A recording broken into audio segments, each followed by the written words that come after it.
खोदी खोदी हमर ढोढ़िया है उहे इनार कइले बा। हम ना छिनार रहनी देवरे छिनार कइले बा।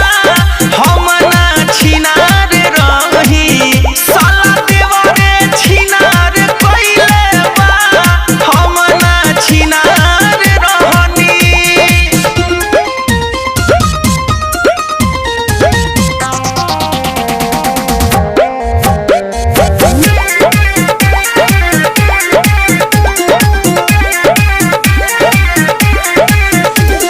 हमरा पसक जनी करी है सैया मतीबा मरल खिया के दवैया।